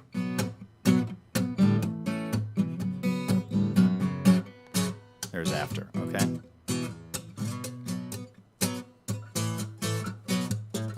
All right. So you want to be careful there, all right? This, again, as you're listening, and it's often good to listen in context with other instruments, as Darius is pointing out right there. So so this is kind of gives you an idea of the native EQ there. It's very functional. There's a lot of abilities that it has. But for this particular sound, it sounded too much like a lot of the other things. The EQ has a sound going through the equalizer, right? It's its own algorithm. It's going to color the sound. What is boxiness? So what's the best way to describe it? Like being in a box. Like, okay, so This would be considered muddy. that's known as muddiness, right? Where there's sort of no discernible clarity. And boxiness is where, yes, it just sounds, here, let's see if I can kind of EQ it on here. Let's see. No, that's not boxy. That's just kind of, these EQs are a bit harsh. This is like 2.5K. So boxiness is just that. It literally sounds like you're in a box or in a square room, which has a lot of reflectivity, not necessarily bright. In fact, boxiness tends to be a bit more muffled and just like it's encased in something. Okay, so by removing, and boxiness can occur depending upon what was recorded and where it is, like 400, 800. These are kind of good, and 800 is the octave of 400. This is a good area to look for. So if you're listening to something and it sounds like, like it's just not, you're missing something, like it's not being revealed, try attenuating, try pulling out a little bit of that 400 or 800 hertz, and you'll see it'll start to as you're removing the boxiness, it's actually going to start to appear. You'll perceive more of the upper mid and high end clarity, and perhaps some of the low end clarity as well. Can you shape the reverb in Audition? Yeah, so this is exactly. So, into circular rooms, I see. Well, there's, you saw the controls in the full reverb. It doesn't really account for circular there. Certainly, to be completely honest, I mean, you know, it's all about the diffusion and the early reflection and the decay characteristics. You know, and triangle-shaped rooms. Yeah, exactly. So, I'm glad. IRE, good. That's on point. Perfect. So, so to answer your question and yours too, Limo Leo, I mean, you can shape the room. Ultimately, though, you just want to use your ears. You know, just because you say it's in a right star-shaped room, doesn't necessarily mean. I mean, you could build anything and have it echo in a particular way.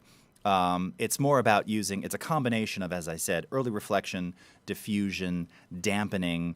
And decay, and then generally some post-EQ. Now, yes, of course, a circular room, in theory, in terms of like surround space, has a different characteristic than a square room. But if you're just listening in stereo, it's not, you know, you're not hearing this. It's more about the reflectivity or the fluidity of the reflections. And that's one of those things that that you can do very effectively with all of our native reverbs. Okay.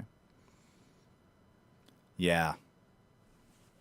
That's a good, yeah, Lollywall. Yeah, Darius, yeah. So actually, in FabFilter, DJ Cutman was talking about them quite a bit last week, and he showed one of their, that was one of the EQ, the third-party EQs that he had and loved. So, okay, so anyway, so talking about EQ, so on this one, I didn't love the channel EQ, but I really liked the SSL.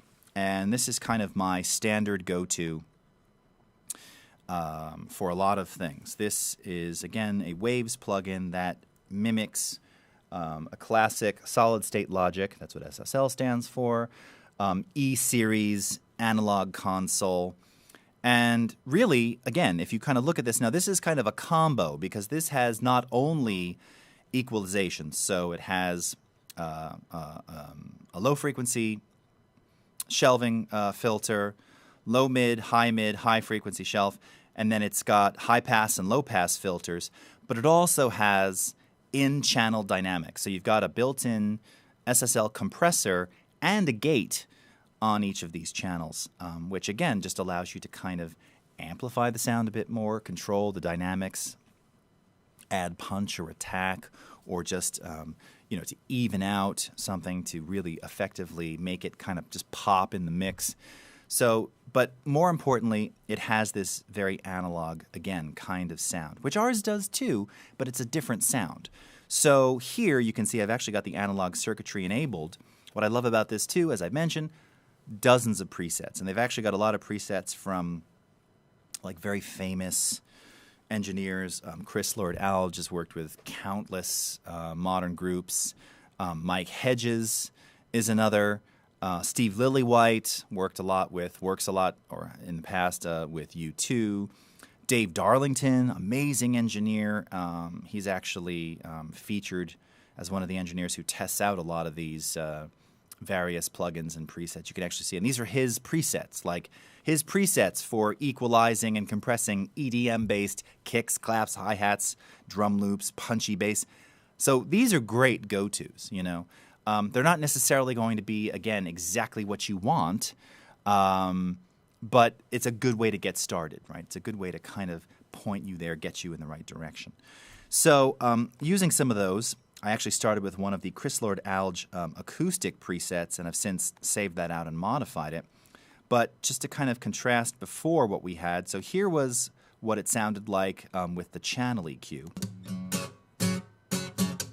So before and after, and it's not bad. Sounding the top end, it's not quite the color I was looking for. So let's go ahead and turn on the SSL, and I'll actually turn off the delay. And let's take a listen to this. So here it is without first. Let's kick it in. notice because I've got the compression on there, this is also now amplifying a little bit of the room ambience as well. All right, so before EQ compression, after.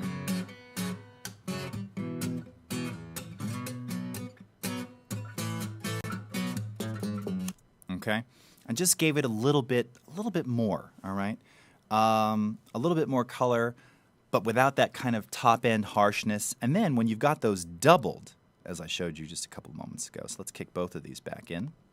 All right, you've got them doubled, and this is a technique that I've shown many times. It really just fattens up the whole sound.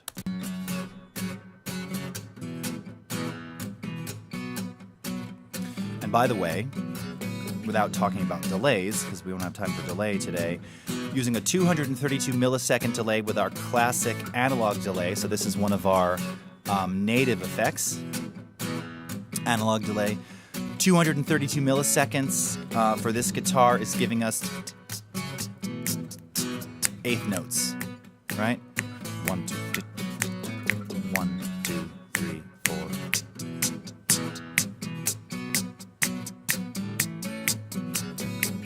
All right. Sometimes, you know, you might have, so that's eighth notes. You know, if you had quarter note delays, it's probably going to start clouding the sound too much. If you have 16th note delays, it's probably going to be a little too busy. And you can see I don't have a heck of a lot of feedback. I don't have too much feedback, i.e. the decay of the subsequent delays, nor do I have a lot of trashing because I actually want to preserve a lot of that high-end attack. I don't actually want to roll it off, although by nature, it's always rolling off a little bit. That's what that trash setting is doing. That's what makes it sound like a really good analog delay. And to be honest, I've said this a million times, as far as delays go, this analog one, the native one for Audition, this is like my favorite of all time. Like I use this all the time. I love it. I love the sound. I love the characteristic. It does everything that I want it to do. So very, very pleased with that. Okay, so SSL EQ. So again, looks wonderful, very dynamic sound. You can really customize and carve out lots of different sounds with this. Again, here, so like here I've got, let me see where else I've got this applied on some of our, let's see here. Oh, some background vocals as well. Now let's take a look at those. Let's see. I just saw them a second. Where did they go? Oh, this is on our vocoder. I see. It's the doubled vocoder track here. So here, if I wind back a little bit.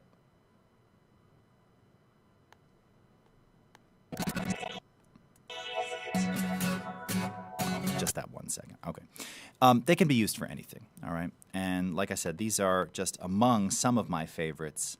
There are many others. Now, one other EQ that I did want to point out, too. I'm going to pull up some vocals for this. Let me grab it here real quickly. Here we go. They wanna see. All right. So let's pull this up. If we go to VST, EQ, Focusrite. Now, talking about all this like fully parametric and everything, it's really nice to have complete and total control over every aspect for equalization. And in the Audio 101, which I don't know, IRE, if you've watched that yet, but we're actually up to 13 episodes now. In fact, this is technically episode 14. I've got one solely focused on EQ, and I talk about this, and I show this EQ there with some better examples. But this one is a parametric EQ with sweepable frequencies as well as adjustable Q. But you've also got the sort of characteristic shapes and sounds here, particularly for the low shelf and high shelving filters, as well as its high pass and low pass, right? So this is really very similar to our native one, except that it has, again, its own particular kind of sound. And this is emulating a RED2 classic analog stage equalizer. You can see the little VU, classic VU metering here. You know, one of the other nice things about the RED EQs is that, again, they have, beautiful UI, and they have a very, very traditional classic sound. Now, unfortunately, this one didn't have too many presets, but if we just take a listen here real quickly, this is on a processed vocal. The way I used to be before age caught up with me, just make me pretty. Now, this was actually sung into, this particular track here was sung into an SM58 with the pop filter removed and slightly overdriven through a preamp. So it's a little distorted by design, and it also has a brighter characteristic, not super bright in terms of like as if I were using a condenser, but more just a kind of harsh upper mid-range that needs a little tweaking. And because this was sung truly sitting down, kind of just like this in my studio, because it was done quite quickly, you're also hearing a little bit of that room. It's a little bit of a I wouldn't say a boxiness, but it's an upper mid roominess that I just don't like. So this is where you're going to kind of get to appreciate the sound and the smoothness of some of these filters. Now, because I want to try and remove this, all right, what I want to do here is first decide how wide of a band do I want to remove? Well, by listening, just take a listen again. Remove the lines, remove all of the signs, remove any signs of life from my expression. Okay, I can tell that it's. I want a pretty narrow bandwidth. I don't want to remove too many of the adjacent frequencies. I can tell just by listening that kind of upper mid-rangey, kind of making me sound more nasal than I am. Although I'm singing it in a different voice anyway, I got to pull some of that out. Right? I don't like it. So that's what this is representing here, right? This is your bandwidth control. So I'm going to go super narrow on this, all right? Maybe not full narrow, maybe just below super narrow. And then I'm going to increase the gain. Let's start with around 8 dB. I'll pull this up. I don't want to distort you guys. And then I'm going to sweep the high mid band to find what I want. And this is where you can really feel and sense the sound of this EQ just and how it differs from, say, our own native one. So take a listen here. They wanna see the way I used to be before age caught up with me, just make me pretty. Remove the lines, remove all of the signs, remove any signs of life from my expression. They wanna see. Okay, so you see right here now. See, this is one of the funny things. So some of these have tooltips. When you hover over them, it'll say, oh, that's 2300 hertz or, 2105. This one, you're not seeing it, but you know it's somewhere between 1.2 and 2.5K. And how do I know that that's where it is? Because could you hear as I got there, you were almost hearing it whistle. You were hearing it ring. You were hearing the room resonate. So I found the sort of sympathetic resonance of that room, of that sound in this EQ right around 2K, and that's what I want to get rid of, okay, using this very narrow band. And it was very smooth sweeping through those. You weren't hearing like any clicks or anything along the way. Smooth sweeping through the frequencies. So this is an ideal, this is how you if you're looking for like a buzz or a hum or a ring in your recording and a snare drum and a sound, that's what you do. You set the bandwidth, you adjust the gain up 8 to 12 dB, depending upon the cue, and then you sweep through the frequencies until you kind of hear that ring, until you hear that resonance or whatever it is, and then start attenuating, all right, and pulling it out like this. The way I used to be before age caught up with me, it isn't pretty. Retouch me. All right. All right, let's take a listen again. What's with all the... whoops, I just lost you there. Oh, it just went away. Ira, you were just asking something, and just as I was reading it, another piece of the chat came in, and I couldn't see it. Something like, what's with all the knobs and stuff? Again, that's just emulating the old look of those plugins. It doesn't mean that they're any more or less effective, per se. The processes, the algorithms that they're using are just different. It's just nice, It's just if you came from this environment, right? This is supposed to be like a 19U rack space kind of thing. It just feels familiar and nice if you use them. If you've never used any of this gear, well, then it's just kind of pretty UI, but right, maybe a little less effective. I'll be honest, as someone who's worked in Audition for so long, where we have a lot of the UI tends to be a bit more techy. It's like sliders and numerical values. It is quite nice to have this very colorful UI. That being said, too, I miss tooltips, and you know, you also there are sometimes some trade-offs as well. So it just kind of depends what you like the most. But in any case, you can hear that I was able to find that. I can back off on it. Now, if I wanted to see what it sounded like affecting other frequencies. All right. Remove the lines, remove We can all widen of the it. signs, remove any signs of life from my expression. They wanna see the way I used to be before age caught up with me. It isn't pretty. And now if I just wanted to add a little bit more of the sparkle on top, okay? This is, again, where I could say, all right, let's do a high shelf like 10K, probably around 12K. Wind this back. Because it took out that sort of mid-range roominess, but now I want to bring back a little bit more of the shimmer in the delivery here. The way I used to be before age caught up with me. It isn't pretty. All right, so here's the before. No EQ. Signs, remove any signs of life from my expression. Let's kick it in. They wanna see the way I used to be before age caught up with me. Just make me pretty. All right, and really kind of fine-tune that, all right? So this is the RED EQ, the SSL EQ. These are really some of my favorites and ones that I love and use all the time. Ooh, adding sparkle, yes. So, again, can you do these with the native ones? Yes, but all of them are going to have a little bit different sound.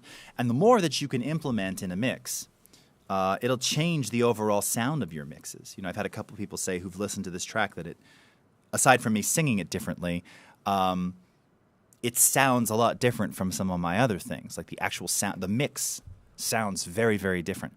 And that's because I'm using a lot of different plugins on there that I didn't use on the previous record that I put out, which is called Just Play Music, Just Play Piano, Vocal, and Drums. So, you know, it's all different kinds of things. So, I agree. Watching all this makes me appreciate all the careful work put into the music we listen to. Ah, cool, yeah, thank you. Well, it's very true. I mean, and that's, you know, that was kind of, that used to be why people went to, you know, Studio X over Studio Y or Studio Z, because they had those preamps or those. I don't know if any of you have seen that Dave Grohl documentary on the sort of the death of the recording studios. But that's one of the things they talk about. Actually, and it was also done in their the Foo Fighters going to this HBO series that they did, hitting up these different studios to do this last record. Was it Highway something? It was an amazing series. I can't even remember the name of it now. I did watch it. I did love it. Different studios, different outboard gear, different consoles, different signal paths, different sound, right? That's the key, you know? People have often said, here's another thing that'll blow your mind, and IRE, you'll appreciate this based on the questions you asked a moment ago. Does the same mix, like if I took all of these tracks here, okay, and I took these same track stems and I put them inside of Pro Tools, or I put them inside of Logic, or I put them inside of Fruity Loops, and I just hit play. I don't have any EQ on it. I don't have anything on it. Does it sound the same? Does it? Well, the answer is no. Probably not. Because just going through the app and how it treats 16-bit material, 24-bit, 32-bit, dithering, is it dithering? If it's dithering, what kind of dither is it using? Maybe it's not doing any kind of dither. Maybe it's using dithering and noise shaping. Maybe it's doing all these other things. It's all going to be a little bit different, right? So these same tracks, raw, mixed here versus mixed in another app, can also sound just a little bit different by default without even having anything on them. So is it me, or is modern music actually more carefully, cleanly mixed than some of the older pre-2000 stuff?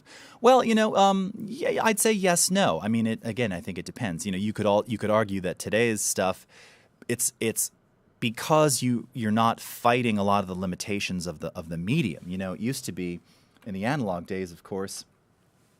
You're always very mindful of, you know, tape hiss and noise. You know, this is not a problem that we have anymore. What's going on with this look right now? Tape hiss and noise, and then even as as analog really started to die and everything was sort of recorded digitally towards the end of the 90s. digital then wasn't as advanced as it is now. So digital got better post 2000, kind of really hit the peak actually in the late 90s. But I hear what you're saying. So the truth is, yeah, I mean, definitely cleanly mixed more so today because it just is, right? You know, and the digital recording is so prevalent everywhere. I mean, even, and I've talked about this, it's used in some of my own songs, even things like, you know, recording audio on the iPhone with a standard voice recorder. Some of the things I've recorded on an iPhone have made it into final mixed tracks because it's just super clean. Like even the recording, even in mono, you know, it doesn't have any of the characteristics, the negative characteristics of some of the stuff that I would have possibly recorded on, you know, a little portable tape recorder or something else just a few years prior. Well, maybe not just a few, quite a few. You think you went a bit too far with that, even further back. But yeah, no, absolutely. I mean, yes, we have the ability now to be a bit more clinical, and that's the thing. And then, again, part of it is also in the mastering. I mean, today, because of the way things are mastered, we tend to overcompress and accentuate everything by making everything sort of uniformly loud, which is nice if you want to hear all the detail of every subtle nuance of someone's playing. However, a lot of those subtle nuances aren't meant to be heard, you know, full volume or quite as in your face, you know? So it's really just a way that things have changed in terms of the post-processing and particularly in mastering. We don't really preserve a lot of dynamics anymore, and because of that, it changes things. And when things are mastered and everything is pushed up front, you have to mix a bit more clinically. It has to be a little cleaner, otherwise things can get very messy very quickly. All right, so we've got about another 20 minutes before we bring in Sarah Dici. So far we've done reverb, we've done EQ, we've done compression. So let's see what else we've got here. Oh, and I've got, okay, a couple fun ones for instruments. So now I mentioned using the DBX 160 compressor for everything from a final mix to bass, drums, and what have you. Well, there's a couple other presets that I'd like to use for bass and guitar. One of which in particular adds or allows you to add a very kind of distorted characteristic to things. And that is something called the Chris Lord Alge bass plugin. Okay? And there's a whole series of these for bass, for guitar, I think for vocals as well. Again, first thing you'll see when you go in here, lots of different presets. So if we take a quick listen to this bass line by itself, we'll make sure that this is off.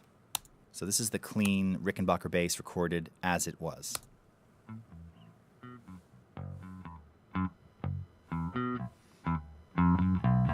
Sorry, we're getting a little... that buzz is not on the bass. That's just using the 1/8" output on my laptop here. Yep, no, IRE, you're correct. Now, having said that, by the way, you know, you could also argue that, I mean, again, when you talk about mixing things more cleanly, it's very different when you talk about sort of the analog days versus now, or even early digital days. I mean, if you listen to something like Steely Dan Asia, which is 1977, 24-track, 2-inch analog, or you listen to Steely Dan Gaucho, 1980, 81? 80 or 81? I'm forgetting now. Oh, no. Okay. Steely Dan Gaucho. That was actually recorded digitally. Super clean. Super clean. Both of them. In fact, they are both industry standards for testing speakers, both in studio and in live venues. And they're essentially, you know, 40-ish years old. That's because they were mixed by and engineered by my mentor and former boss and someone who's very close to me named Roger Nichols, 9-time Grammy winner for Best Engineered Recordings.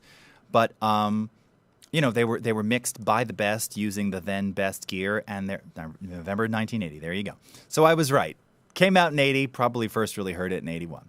So, they are as good as recording ever got in both the analog days and in the early digital days. No one could really sound quite like that, and that's why to this day they're still standards. But, compared to something today, well, it just depends. Like, frankly, they're still better recording. They're better. They're dynamic. They're clean. The stereo imaging is amazing. They have all these elements, but it's different. So better, yeah, but it's also different, And it was done by someone who really understood every subtle nuance of the medium and of the format. And Roger was one of the godfathers of digital recording in that era. So, if you listen to a lot of other early fully digital recordings in the early 80s, man, some of them feel like you're taking a Ginsu knife to your ear. It's so harsh and bright, and it's nothing I would want to listen to, or want to listen to. So this is the clean bass.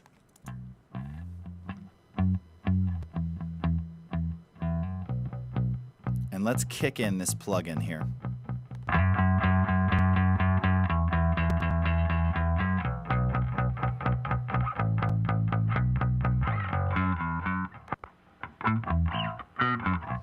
And you can see that I'm using actually a preset that's called DI Feeder. So this is simulating the bass going through a DI box, direct injection box, which typically would be used in lieu of amplification. So you would basically plug the bass into a box, which would go directly into the preamp of the console. Oh, sorry. Thank you. Thank you for telling me that.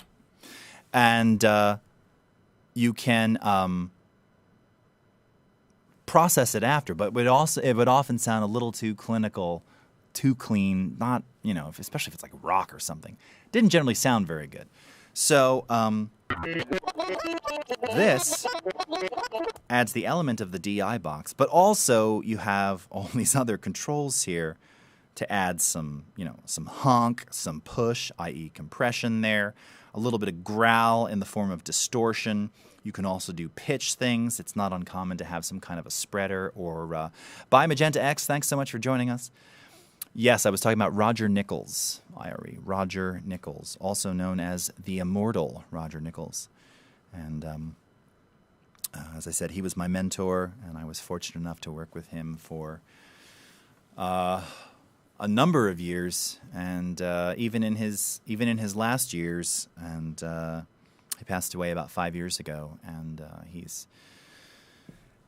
can find a whole story about me and Roger on my blog, BuddhaJewMusic.com, if you want to read that story.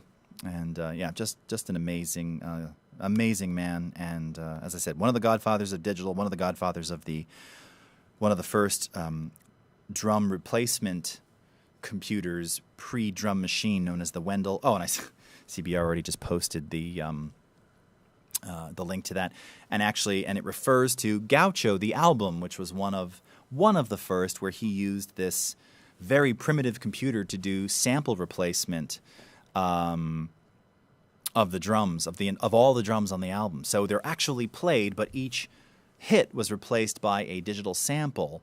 This is long before, this is 1980. I mean, this is like early days. And it's fascinating. And the sounds, again, are, they're really something else. So anyway, you can hear very clearly, just very quickly, how this can change the characteristic of a bass sound. So from this,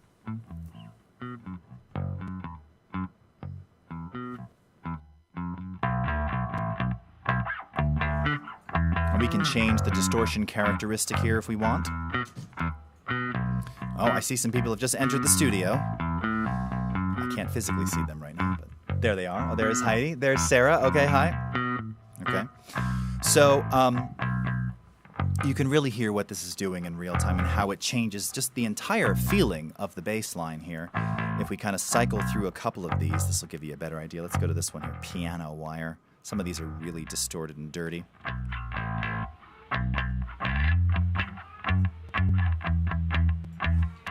You can hear my creature yelling for me in the background.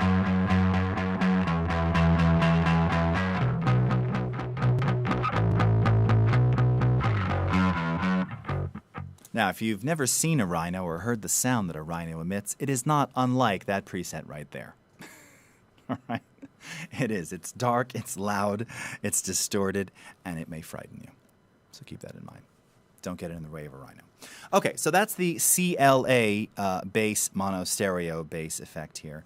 And this is one of my go-tos. They make the same for guitar. You'll notice if you go under your VSTs and AU effects here, these are also provided by Waves as well. You'll see that they've got their guitar collection. What's nice about the guitar ones, and again, here's where I might use mono for stereo on the bass track here, is that you've got some re-amplification possibilities here. Now, this doesn't have to be used for guitars. I talk about this. That's right. Music not only it not only sounds good, it looks good. That is not untrue. And you know, when I used to work in studios all the time, this is quite a few years ago, but there was one particular producer who shall remain nameless, who actually said that he brings clients into his studios that have these massive consoles and all of this outboard gear and all of this stuff because it has to look like a studio. Didn't matter who was behind the controls. Didn't matter. They wanted to feel it. They wanted to see it, and they wanted to be in it. Now, that was quite a few years ago when this dude said that. He's actually not producing too much anymore, and I never really cared for his things anyway. But it's not entirely untrue. It is cool to have all of this. And again, part of the beauty of these recreated user interfaces, the original UIs of some of these mimicked plugins and processes, is that they also function exactly as they did when you were actually using these tactile interfaces. So it kind of inspires you to create new things and really create new sounds. And regardless of whether you're using a stringed instrument or not, as I just mentioned, this one having sort of re-amplification capabilities allows you to take, sort of a very clean sound like the one that we have here. So wait, I'm going to turn off some of the EQs. Now that's clean. That's not even crunchy. Let's see what crunchy sounds like. Heavy.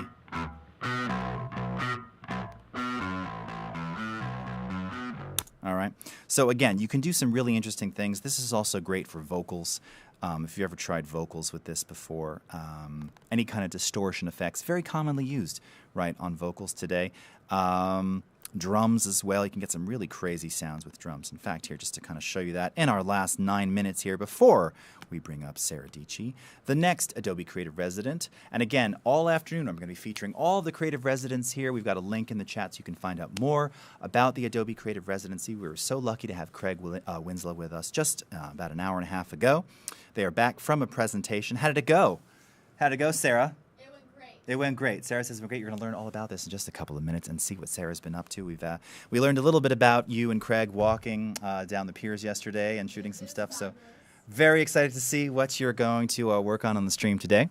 Can you drop us some of your favorite instrumental albums before heading out? My personal favorite instrumental albums? That's a strange request. Well, funny you should mention that, IRE, because I've talked about this a lot on the stream, which is that I am a musicologist, and I study all different types of music. And a couple of years ago, I saw this fantastic BBC documentary on the origins of elevator music. And and elevator music, as we know it today, truthfully, yes, it can be a little painful and twitch-inducing, but it didn't start out that way. It actually started out as a music for people in their 30s. That's right. It was designed because it really began in the early 60s. And you had this whole range of music listeners who were in their teens and early 20s. Well, they were into British Invasion and rock and these other things. And then you had 40 and 50-somethings who at the time were considered sort of parents, old, and they were listening to classical and other things. And it was somewhat separated and segregated in those days. And unfortunately, the poor 30-somethings were kind of left without a music to call their own. If they had families, if they were working hard for the man, they didn't listen to the Stones. They didn't listen to psychedelic music. So thus was the birth of this cool era of what became elevator music, or easy listening, to be more precise, easy listening. And it was done by people like Herb Alpert and Chet Baker, who was a former jazz player, and countless others. But what they were in fact playing were generally pop hits, but in this kind of pseudo-jazz samba style. So it was really meant to be performances for for 30-somethings who like weren't young enough to dig psychedelic rock, but weren't old enough to be listening to the music of their parents. They needed their own thing. And if you watch early James Bond films like Dr. No and sort of anything in those early 60s, right? Whenever he invites people back to his 007 pad, he's always got this kind of swanky, easy listening, sort of pseudo jazz elevator music playing in the background. That's what that was. That's what that was for. So can I share any with you? Well, so there's many classics. Herb Alpert, Whipped Cream and Other Delights, all-time classic. Chet Baker's Blood, Chet and Tears from 1970. That's another one. Desiree Winter just pointed out, Music to Design by Fred Fung and yours truly, available on Spotify, Apple Music, iTunes, and everywhere else that music is streamed and sold. That's another one, although that's a bit more modern. I wouldn't exactly say that's elevator music, although some could argue that perhaps it is. Okay. Mr. Complex is like, elevator music is good. Darius, Muzak. Not to be exactly confused with Muzak. I actually almost worked for them once, and yeah, that's just something that I just can't really get into. To be completely honest with you. A little hard on the ears there. Like the Aerosmith song Love in an Elevator. Mac Mickey, I don't know that it's anything like that, but we'll just leave it there. And Pearly Cream, she says, I liked Herb Alpert. Yes, Herb Alpert's rockin'. So cool. And he was with the Tijuana Brass, and the Tijuana Brass, largely, the people playing behind it were actually LA studio musicians. And Chet Baker, trying to capitalize on this craze of easy listening in the late 60s, had a band with the Mariachi Brass. He was a trumpet player too, like Herb Alpert. All the same players, same everything, same studios, just two different ways to market the same stuff because the 30-somethings needed something too. Okay, so in our last 5 minutes here, let me pull up. Oh, I was just going to show you some drums with that distorted guitar stuff. Because this is, again, someone was asking like different effects that you wouldn't normally use on things. So let's just check this out. All right. I'm going to take those CLA guitars and let you hear what some drums going through them sound like. Now, obviously, I'm going to disable the DBX 160 compressor that we were using before, so that we could double compress things, but it's just going to be a little too distorted. So let's start with this bypassed first. Oh, hold on. Sorry, I want to solo my drums here. Oh, and I might have... there we go. Oh, there's some delay on here. All right. Now let's go ahead and amplify this. Clean. Crunch. Heavy.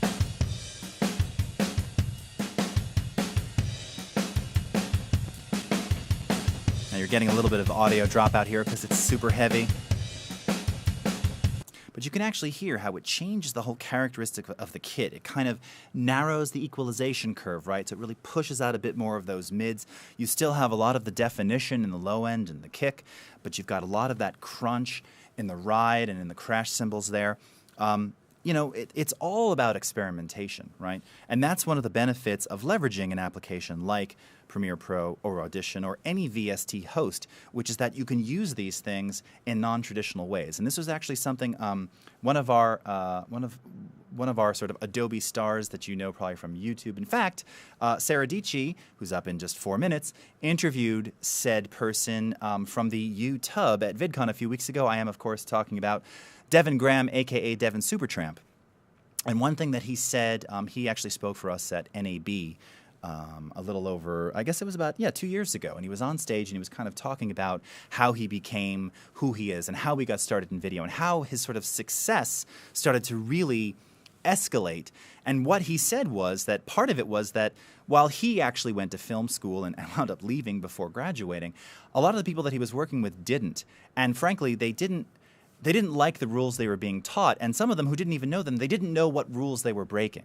So they were just experimenting, and this allowed him to create a new sort of style of extreme video, right, of this very sort of dramatic, dynamic, all in 4K, 5K, and 6K, of course, but this new way of approaching video because they weren't concerned with, I should be doing it this way. I should use this process or this filter or this LUT or this type of cut or this type of transition this way. They threw all of that away and just kind of went rogue with it and ultimately created something that was so unique and so awesome that, well, the story tells itself there from the end. And if you've not checked out Devin Supertramp on YouTube, you should check out his videos. They're amazing. He's a super nice guy and really cool. And also you can check out Sarah interviewing him on the Adobe Creative Cloud YouTube channel, youtube.com/Adobe Creative Cloud, from just a couple weeks ago at VidCon. All right, everyone. Well, thank you so much for joining me. Thank you, Desiree. Thank you, Magenta. Thank you, Burley Cream Cheese. Thank you, Mac Yoda, Megan, Mr. Complex, Darius, Lollylol, and the rest of you. We're going to be back in just about 2 minutes. Do a quick switch over here. We're going to bring on Sarah Dici and talk for the next 90 minutes to Sarah about what she's doing, how she got involved in the creative residency, some of the amazing stuff she's already been doing since she's been here. She just did her daily vlog, I believe, this morning. It came out from all of the adventures yesterday with Craig. So much more to talk about, so much more to do. I am going to be with you until 6 p.m. tonight. So I hope there is a standing order for my quad venti latte. You need to talk to Lo about that. All right, everyone, we'll be back in just a couple of minutes with Sarah Dici, so stick around and we'll see you then.